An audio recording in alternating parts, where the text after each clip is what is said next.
வைர சுரங்கத்திற்கும் தங்க சுரங்கத்திற்கும் எனது முதற்கண் வணக்கத்தை தெரிவித்துக் கொள்கின்றேன். இங்கு வைர சுரங்கம், தங்க சுரங்கம் என்று குறிப்பிடுவது யாரை என்றால் மாணவ செல்வங்களாகிய உங்களையும் இளைஞர்களையும் தான்.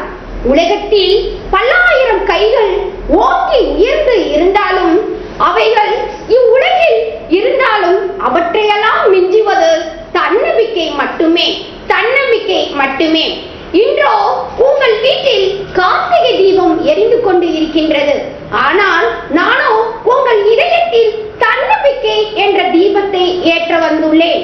பிறந்தோம் இறந்தோம் என்பதல்ல வாழ்க்கை, உதித்தோம் உதிர்ந்தோம் என்பதல்ல வாழ்க்கை, இடம் பிடித்தோம் தடம் பதித்தோம் என்பதே வாழ்க்கை. வாழ்வின் மகத்துவம் வெந்ததை தின்று விதி வந்தால் சாவதில் இல்லை, இறந்த பிறகும் வாழ்வதில் தான் இருக்கின்றது. மனம் நினைத்தால் மழையை கூட புரட்டலாம், தன்னம்பிக்கை இல்லாவிட்டால் புத்தகத்தை கூட புரட்ட முடியாது. ஒரு நல்ல கலைஞனால் தான் உணர்ந்ததை வெளிப்படுத்தாமல் இருக்க முடியாது. ஒரு நல்ல ஆசிரியரால் பாடம் நடத்தாமல் இருக்க முடியாது. ஒரு நல்ல மனிதனால் தன்னம்பிக்கை இல்லாமல் இருக்க முடியாது. நீ கும்பலில் ஒருவனாக இருக்க விரும்பாதே, நீ கும்பலில் ஒருவனாக இருக்க விரும்பாதே. கும்பல் உன்னை சுற்றி நிற்க விரும்பு, கும்பல் உன்னை சுற்றி நிற்க விரும்பு. ஆயிரத்தில் ஒருவராக, ஒரு கோடியில் ஒருவராக நீ உருவாக வேண்டும். இப்போது நாம் இருக்கும் நிலை என்ன, இனிமேல் அடைய வேண்டிய நிலை என்ற தெளிவு உன்னுள் வந்துவிட்டால் வெற்றி நிச்சயம். கொலம்பஸை போல நீங்கள் அமெரிக்காவை கண்டுபிடிங்கள் என்று நான் சொல்லவில்லை. உங்களுக்குள் எதையாவது சாதிக்க வேண்டும் என்ற வெறி ஒளிந்திருக்கும். அந்த ஒளிந்திருக்கும், அந்த மறைந்திருக்கும் அந்த கொலம்பஸை நீங்கள் கண்டுபிடிக்க வேண்டாமா? ஒரு போர்க்களத்தில் ஒரு வீரனுக்கு மிகவும் முக்கியமானது வீரம் மட்டுமே. நீ வாழ்க்கையில் வெற்றி பெற வேண்டும் என்றால் உனக்கு மிகவும் முக்கியமானது தன்னம்பிக்கை மட்டுமே. அப்படின்ற ஒரு அறிஞர் சிறப்பா கூறார். என்ன கூறார் அப்படின்னா, பிழைக்க வேண்டும், வயிறை நிறைக்க வேண்டும், உயிர் வாழ வேண்டும் என்று மட்டுமே வேலை செய்யாதீர்கள். எதையாவது எதிர்காலத்தில் சாதிக்க வேண்டும் என்ற வெறி உங்களுக்குள் இருக்க வேண்டும்.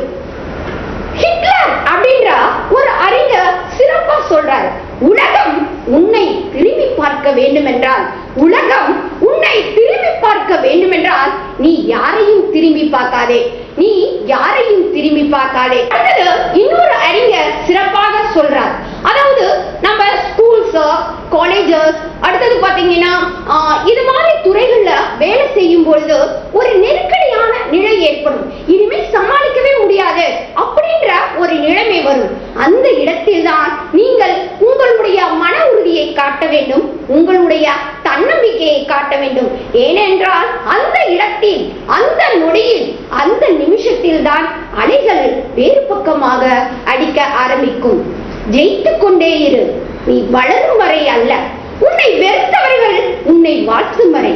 ஜெயித்து கொண்டே இரு, நீ வளரும் வரை அல்ல, உன்னை வெறுத்தவர்கள் உன்னை வாழ்த்தும் வரை. ஆலமரத்தின் விதை மிகவும் சிறியதுதான், ஆனால் அந்த ஆலமரத்தின் உடைய விதை மிகவும் சிறியதுதான். அந்த சிறிய விதைக்குள்ளும் ஒரு பெரிய ஆலமரமே ஒளிந்திருக்கின்றது. அதே போல மனிதா, உன்னிலும் ஒரு பெரிய ஆலமரமே ஒளிந்திருக்கின்றது என்பதை உணராமல் இருக்கின்றேயே. வாழ்வின் மகத்துவம் வெந்ததை தின்று விதி வந்தால் சாவதில் இல்லை என்பதை புரிந்துக்கோ. அதாவது 5 அறிவு உள்ள விலங்குகள் 10 வருடம், 20 வருடம், 30 வருடம் என்று வாழ்ந்து கொண்டு இருக்கின்றன. ஆனால் 6 அறிவு படைத்த மனிதனுக்கோ கடவுள் 60 வருடம், 70 வருடம், 80 வருடம், 90 வருடம் என்று ஒரு வாழ்க்கையை, அற்புதமான வாழ்க்கையை கொடுத்துள்ளார். அந்த அற்புதமான வாழ்க்கையை நாம் எவ்வாறு பயன்படுத்த வேண்டும் என்பதை மனிதன் ஒழுங்குபடுத்திக் கொள்ள வேண்டும். வாழ்வது ஒரு முறைதான் மனிதா, வீழ்வதும் ஒரு முறைதான். இருக்கக்கூடிய உன்னுடைய வாழ்க்கையில் எப்படி எப்படியெல்லாம் வாழ வேண்டும் என்பதை புரிந்து கொள். மனிதா, உன்னுள்ளே எல்லா திறமைகளும் அடங்கியிருக்கின்றன.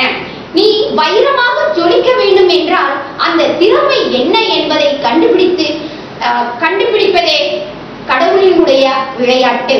மனிதா, உன்னையே உள்ளே உற்றுப்பார். உனது பலம் என்ன, பலவீனம் என்ன என்பதை. உன்னிடம் பலவீனம் அதிகமாக இருந்தால் அதை பலமாக மாற்று.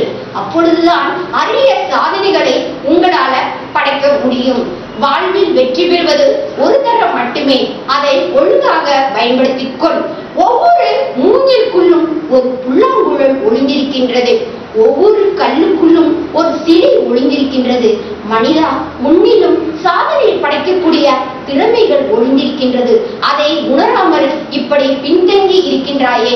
மனிதா, எழு எழு, இப்பவே எழு. உன்னால் அனைத்தையும் சாதிக்க முடியும். ஏன் ஒரு சிலரால் மட்டும் அதிகமா சம்பாதிக்க முடியுது, அதிகமா சாதிக்க முடியுது, ஏன் நம்மளால முடியல? அப்போ உங்களால அதிக சாதனைகளை நிகழ்த்த முடியும். எவரை வேண்டுமானாலும் சந்தேகப்படலாம். ஆனால் உன்னையே நீ சந்தேகப்பட்டால் வாழ்வது எப்படி, சாதிக்கிறதுதான் எப்படி? அதனால் வாழ்வில் உன்னுடைய பலத்தை முதலில் தெரிந்து கொள்.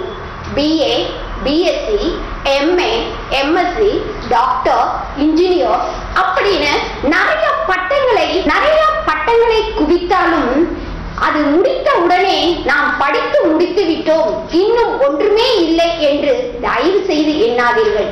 ஏனென்றால் ஒவ்வொரு நாளும், ஒவ்வொரு நொடியும், ஒவ்வொரு நிமிஷமும் நீங்கள் ஒரு மாணவனாகவும் ஒரு குழந்தையாகவும் கற்றுக்கொண்டேதான் இருக்க வேண்டும். அப்பொழுதுதான் வாழ்க்கையில் அரிய சாதனைகளை படைக்க முடியும். மனிதா, உன்னிடம் 1000 திறமைகள் ஒளிந்திருக்கு என்பதை முதலில் உணரு. நீ ஒரு தரமான நபராக உருவாக வேண்டுமென்றால் உன்னிடம் மிகவும் முக்கியமானது சுய ஒழுக்கம்தான். நீ மரம் வெட்டும் போது கோடாரியை கூர்த்திட்டுவது போல் உன்னுடைய அறிவை அடிக்கடி கூர்த்திட்ட வேண்டும். அப்பொழுதுதான் உன்னால் பல சாதனைகளை நிகழ்த்த முடியும். மனிதா, நம்முடைய மகத்துவம் விழாமல் இருப்பதில் இல்லை, விழுந்த ஒவ்வொரு தடவையும் எழுந்திருப்பதில் தான் இருக்கின்றது. சோதனையிலும் வேதனையிலும் இன்னும் கொஞ்சம் தாக்குப்பிடி, இன்னும் கொஞ்சம் தாக்குப்பிடி என்ற சொற்களை நீ மந்திரமாக்கு. அப்படி மந்திரமாக்கினால் உன்னுடைய வாழ்க்கை இன்பம் மையமாக அமையும். தோழனே, முற்றுப்புள்ளியாய் முடங்கி கிடக்காதே. உனக்குள் நீயே ஏற்படுத்த வினாக்குறிகளை. இதுவரை என்ன சாதித்தோம், இனிமேல் எதனை சாதிக்க போகின்றோம் என்ற கேள்விகளை முற்றுப்புள்ளி வைத்து முடித்து விடாதே உனது வாழ்க்கை பயணத்தை. இளைஞர்கள் ஆற்றல் நிரம்பியவர்கள் தான். அவர்களோ ஒரு வைர சுரங்கம், அவர்களோ ஒரு தங்க சுரங்கம். அவ்வளோ திறமைகள் அவர்களிடம் இருக்கின்றன. எல்லாம் சாதிக்கக்கூடிய திறமைகளும் இருக்கின்றன.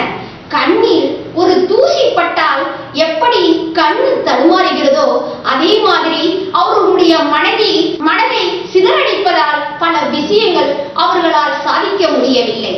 ஒவ்வொரு மனிதனும் தனித்துவம் மிக்கவன் தான். ஒவ்வொரு மனிதனும் ஒரு தனித்துவம் மிக்கவன் தான். ஒரு மனிதன் என்பவன் அவன் இறந்த பிறகு அந்த இடம் வெற்றிடமாக தான் உள்ளது. 100 கோடி மக்கள் தொகையில் காந்தியடிகள், காமராஜர், எம்ஜிஆர், சுவாமி விவேகானந்தர் இவர்கள் எல்லாம் இறந்து பல வருடங்கள் ஆனாலும் அவர்கள் மாதிரி தான் இருக்கிறார்களே ஒழிய அந்த இடம் வெற்றிடமாக தான் உள்ளது. அதனால் மனிதா, நீ நினைத்தால் ஒரு மகாத்மா காந்தியாக உருவாகலாம். மனிதா, நீ நினைத்தால் ஒரு அப்துல் கலாமாக உருவாகலாம். மனிதா, நீ மனது வைத்தால் ஒரு அன்னை தெரசாவாக உருவாகலாம். பூக்கள் உதிர்வதற்கு முன் நறுமணத்தை பரப்புகின்றது. மெழுகு உருகுவதற்கு முன் தன்னுடைய இருளை அகற்றுகிறது. மனிதா, நீ இறந்த பின்னும் உன்னுடைய சாதனைகளையும் உன்னுடைய அற்புதமான சிந்தனைகளால் செயல்பட்ட சாதனைகளையும் விட்டு செல். தண்ணீரில் மீண்டும் மீண்டும் அழுத்தினால் மீண்டும் மீண்டும் எழும்புகின்ற மனிதனாக இரு. கண், காது, வாய் என்ற பல உறுப்புகள் பழுதுபட்டு இருந்தாலும் அவர்களெல்லாம் தன்னம்பிக்கையோடு என்னால் முடியும், என்னால் முடியும் என்று வெளியில் வந்து நிறைய சாதனைகளை சாதித்துக் கொண்டு இருக்கிறார்கள். அவர்களிடம் மன ஊனம் இல்லை. அவர்களிடம் எல்லாமே ஊனமாக இருக்கின்றது. ஆனால் மனதில் மட்டும் தன்னம்பிக்கையை வைத்துக்கொண்டு பல சாதனைகளை நிகழ்த்துகின்றனர். ஆனால் நமக்கு பல உறுப்புகள் நன்றாக இருந்தும் மனதில் ஒரு ஊனத்தை வைத்துக்கொண்டு சோம்பேறித்தனத்தை வைத்துக்கொண்டு ஒண்ணுமே சாதிக்காமல் இருந்த வருடத்தை வீணாக கழித்து வருகின்றோம். எஃப்டி ரூஸ்வெல்ட் அப்படிங்கிறவர் ஒரு மிக சிறந்த ஒரு கவர்னர் ஜெனரல். அவரு என்ன பண்றாரு அப்படின்னு பாத்தீங்கன்னா, போலியோ அப்படின்ற ஒரு நோயால அவரு மிகவும் தாக்கப்பட்டார். அவருடைய கால்கள் முடமாகி போயின. ஆனால் பாத்தீங்க அப்படின்னா சக்கர நாற்காலியில உட்காந்துக்கிட்டே பல சாதனைகளை புரிஞ்சிருக்காரு. இன்னொருத்தவங்க பாத்தீங்க அப்படின்னு பாத்தீங்கன்னா பேடிஸ் மெலானா அப்படின்றவங்க. அவங்க பாத்தீங்க அப்படின்னு பாத்தீங்கன்னா சரியான சாப்பாட்டு ராணி. எப்ப பார்த்தாலும் சாப்பிட்டுக்கிட்டே இருப்பாங்க, எப்ப பார்த்தாலும் சிகரெட்டை ஊதிக்கிட்டே இருப்பாங்க. அவங்கள்ட்ட இல்லாத கெட்ட பழக்கமே இல்லைங்க, அவ்வளோ கெட்ட பழக்கம். அது எல்லாத்தையும் ஒரு நாளையில தூக்கி எறிஞ்சுக்கிட்டு ஒரு அற்புத பெண்மணியா ஒரு அற்புத பெண்மணியா அவங்க சாதனை படைச்சாங்க. அடுத்தது பாத்தீங்க அப்படின்னு பாத்தீங்கன்னா நம்ம தாமஸ் ஆல்வா எடிசன். அவர் ஒரு திக்குவாயிங்க. அதோட பாத்தீங்க அப்படின்னு பாத்தீங்கன்னா அவருடைய சாதனைகளை நம்ம ஆயிரம் அப்படின்னு நிறைய சொல்லிக்கிட்டே போலாம். இது மாதிரி ஊனம் படைத்த பலர் பல சாதனைகளை இந்த உலகத்துல நிகழ்த்திக்கிட்டு தாங்க இருக்காங்க. ஜெசிகா காக்கஸ் அப்படின்ற ஒரு பெண்மணி, அவங்கள்ட்ட கால்கள் மட்டும்தாங்க இருக்கு, கைகளே இல்லைங்க. ஆனா அவங்க ஒரு பைலட் ஹெலிகாப்டரை ஓட்டிக்கிட்டு உலக பைலட்டா ஒரு மிக சிறந்த பைலட்டா உருவாகி பல சாதனைகளை படைச்சிட்டு இருக்காங்க. ஆனா கடவுள் நமக்கு எல்லாத்தையும் கொடுத்திருக்கார். அதாவது காலு இல்லைன்னா காலு இருக்கிறவனை பாரு, கண்ணு இல்லைன்னா கண்ணு இருக்கிறவங்களை பார்த்தாதான் அதோடைய அருமை தெரியும். பல பேரு மனநிலை பாதிக்கப்பட்டு மூளையில கிடப்பாங்க. அவங்கள பார்க்கும்போதுதான் கடவுள் நமக்கு எவ்வளவு அற்புதமான பிரெயினை கொடுத்திருக்காரு, எவ்வளவு சிந்திக்கக்கூடிய திறனை கொடுத்திருக்காருன்ற ஒரு அற்புதம் உங்களுக்கு தெரியும். அதனால மனிதர்களே, நீங்கள் மனம் வைத்தால் 1000 சாதனைகள் நிகழ்த்தலாம். மனிதர்களே, நீங்கள் மனம் வைத்தால் லட்சக்கணக்கான சாதனைகளை நிகழ்த்த முடியும். அது எங்கே இருக்கிறது என்றால் உங்கள் மனதில் மட்டும்தான். நீங்கள் மனது வைத்தால் இந்த உலகமே உங்கள் காலடியில் சிம்மாசனமாக அமரும். நன்றி, வணக்கம்.